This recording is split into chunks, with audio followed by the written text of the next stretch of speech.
Queridos alunos do segundo período, vamos iniciar agora, né, o nosso último tema da filosofia do direito no segundo período, que é exatamente a questão da filosofia existencialista. Né? Quando nós falamos a respeito de existencialismo, vamos pensar o seguinte: algumas pessoas, por exemplo, eu peguei até esse aqui. É a foto, né, é um esboço aqui de Jean-Paul Sartre, né, o principal referência do existencialismo, né, e o existencialismo, olha só, tem uma fala aqui do Sartre que vai expressar muito bem o que é esse pensamento existencialista. E ele vai dizer: viver é isto, ficar se equilibrando o tempo todo entre escolhas e consequências. Né, o existencialismo vai dizer que nós somos condenados a sempre escolher e que cada escolha, né, no sentido sartriano aqui, cada escolha é sempre angustiante, porque tem a vontade do acertar, mas ao mesmo tempo também tem o medo de errar. Né, o existencialismo ele é marcado principalmente pela questão de analisar o ser humano enquanto ser existente no mundo. Ou seja, não existe nenhuma linguagem metafísica, não existe o falar do antes da vida ou do pós-vida. O que eu sei falar de uma pessoa, por exemplo, se a gente pega o Reginaldo, o que eu sei falar do Reginaldo é do dia que ele nasceu ao dia que ele vai, né, morrer. E só. Né? A gente não sabe falar o antes, a gente não sabe falar o depois. O existencialismo analisa o ser humano nesse período de sua existência. Olha só, os autores existencialistas compartilham de uma mesma axiologia, né? E quando a gente fala axiologia, ou seja, é um conjunto de valores, né? E pode ser resumida com 6 pontos. Então, assim, né, independente se a gente está falando aqui do Sartre, do Kierkegaard, do Heidegger ou de qualquer outro existencialista, esses 6 pontos principais aqui, eles sempre vão aparecer no arcabouço, né, filosófico, né, doutrinário de cada um desses pensadores. Primeira das 6 ideias: a existência precede a essência. Gente, olha só que palavra bonita. Vamos entender aqui: a existência precede a essência. Porque quando a gente fala de uma filosofia, né, digamos assim, mais antiga, primeiro falava muito a essência do ser, aquilo que faz com que o ser seja ele e não outro. Mas o existencialismo vai dizer: eu só vou ter essa consciência da minha essência se antes eu existir. Primeiro vem a existência, para que depois sim seja tomado a essência do ser humano, é a tomada de consciência.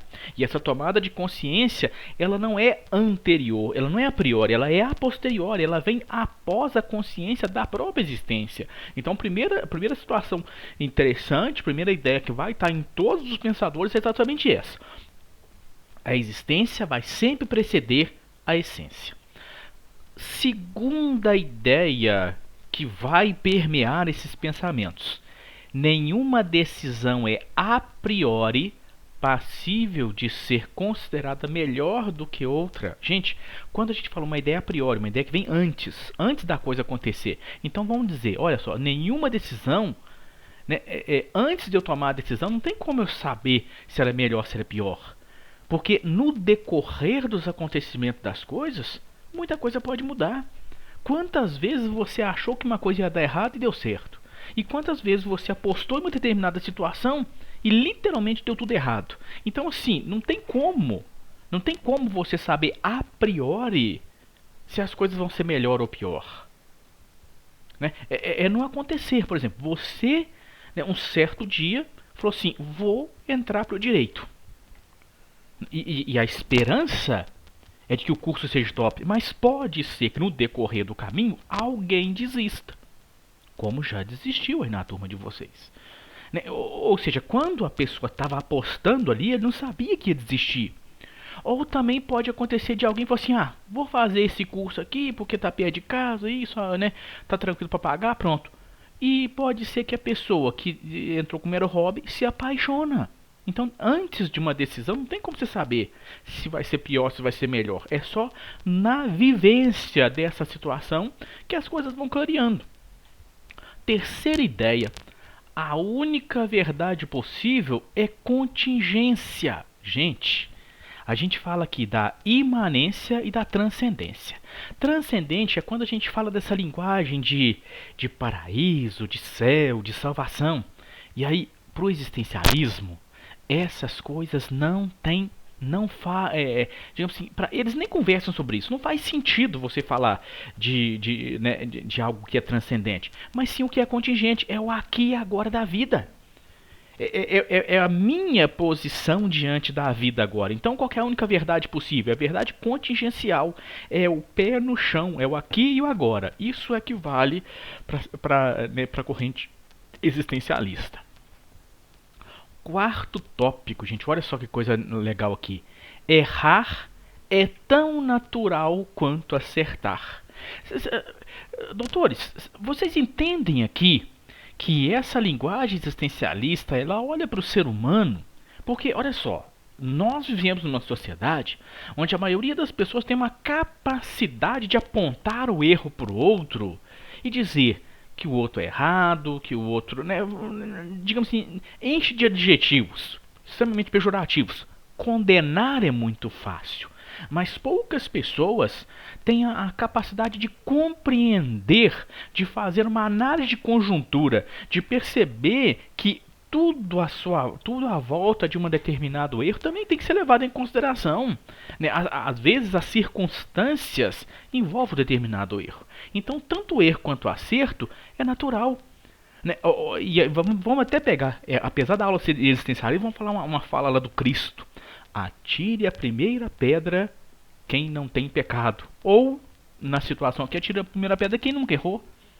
Todos nós já erramos. E todos nós, de alguma forma, também já aprendemos com os erros. Então, assim, vamos lá. O erro é natural, assim como o acerto. Não tem isso. Ninguém só acerta, mas ninguém só erra. Mas os dois são naturais. E a quinta ideia que é presente aqui na axiologia do existencialismo é o seguinte: a liberdade é o único fundamento ontológico humano irredutível. Irreduzível, na verdade. Por quê? Gente, a liberdade é fundamento. Nós somos, por natureza, um ser de liberdade. E aqui você pode entender isso como ponto positivo ou como ponto negativo. O Soros Kierkegaard, um dos existencialistas, vai dizer que nós somos condenados à liberdade. Por que condenados à liberdade? No sentido que todos os dias nós temos que fazer escolhas. Quando você acorda, você faz escolhas. Eu vou para o meu trabalho ou não vou? Eu vou namorar ou não vou? Eu vou estudar ou não vou? Eu vou comprar uma moto ou não? Vou comprar um carro ou não? Vou largar o meu serviço ou vou continuar? Tudo é escolha. E a nossa vida é isso, o tempo inteiro. Desde uma decisão mais simples, o que você vai comer hoje no almoço, no seu jantar, a uma decisões mais complexas. Terminar um namoro ou não, largar uma faculdade ou continuar. Mas a vida é repleta de escolhas. E nós temos, e é uma liberdade que a gente não pode abrir mão dela, isso já nasce conosco. Entendeu? Então, o ser humano ele é condenado a essa liberdade, ele é condenado a escolher todos os dias. Condenado a escolher todos os dias. E o sexto ponto, o sexto pilar aqui desse pensamento existencialista, o homem ou é, antes de tudo, um ser para si, ou não será para ninguém em nenhuma circunstância. Gente, vamos entender rapidinho essa ideia aqui. Essa ideia de ser para si é uma ideia até no sentido sartriano. O que é o ser para si?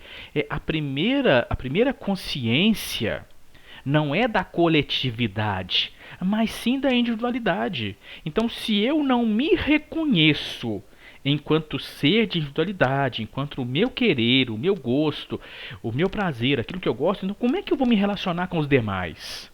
Ou ele é um ser para si, ou literalmente em nenhuma circunstância ele vai se encontrar, ele vai se realizar enquanto né, digamos assim, enquanto ser existente. Então a primeira consciência precisa de fato ser o que ele chama de consciência para si. Doutores, eu vou terminar essa aula agora para não ficar tão grande lá no YouTube, perfeito?